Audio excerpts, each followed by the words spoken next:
Baik, bismillahirrahmanirrahim. Assalamualaikum warahmatullahi wabarakatuh.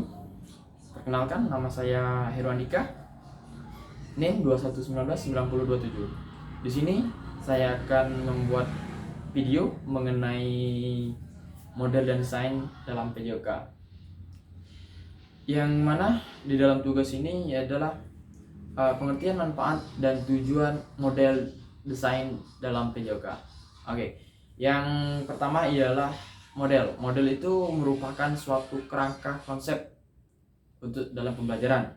Sedangkan model pembelajaran merupakan suatu kerangka konseptual yang harus kita pedomani dalam suatu pembelajaran. Nah, yang mana di dalam kurikulum 2013 itu ada 3 model. Yang pertama, model berbasis masalah.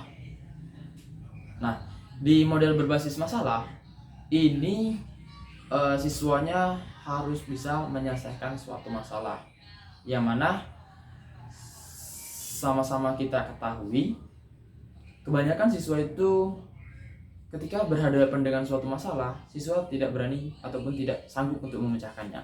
Nah, disinilah model berbasis masalah. Nah, kita memberikan tugas bagaimana masalahnya harus kita jelaskan supaya siswa itu bisa menyelesaikan masalah dengan baik dan lancar. Nah, selanjutnya model desain project. Nah, di sini siswa itu bebas berpikir.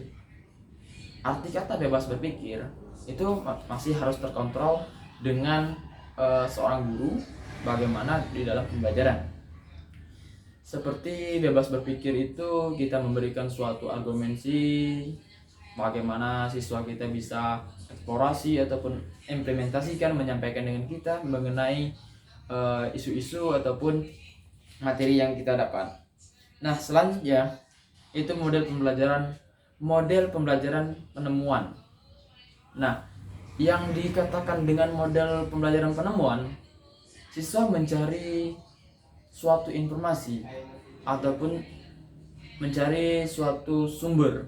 Sumber itu tidak hanya datang dari seorang guru. Kadang sumber itu datang dari kawan sejawat, datang dari koran, media cetak ataupun tidak cetak. Nah, di sanalah siswa harus bisa mencari informasi. Arti kata penemuan, media penemuan. Bagaimana siswa bisa menemukan suatu materi di dalamnya dan disampaikan di ruang sekolah. Nah, itu 3 model yang di K13 saat ini. Nah, ketiga itu harus dimiliki ataupun harus diterapkan di suatu pendidikan supaya yang pemecahan masalah itu tadi terlaksana, bagaimana siswa memecahkan masalah, yang proyek tadi bagaimana siswa itu bisa mengimplementasikan atau eksplorasikan dengan seorang guru, menyampaikannya, apa pendapatnya, apa unek-uneknya, dan yang ketiga mencari informasi ataupun penemuan. Bagaimana siswa itu mendapatkan penemuannya dari siapa, bagaimana, dan apa. Nah, di sanalah yang harus dicari ataupun didapatkan dengan siswa di dalam K13 model pembelajaran.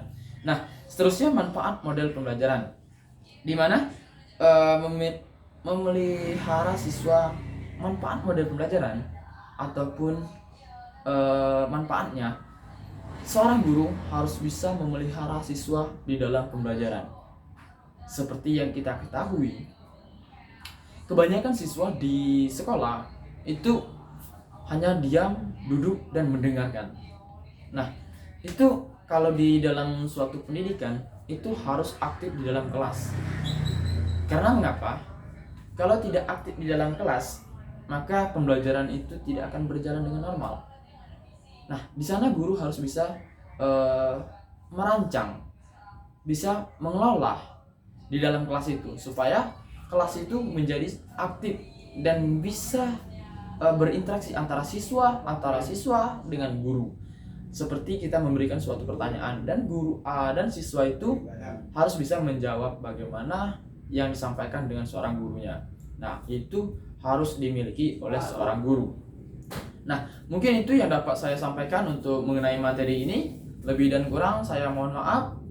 Saya akhiri. Assalamualaikum warahmatullahi wabarakatuh.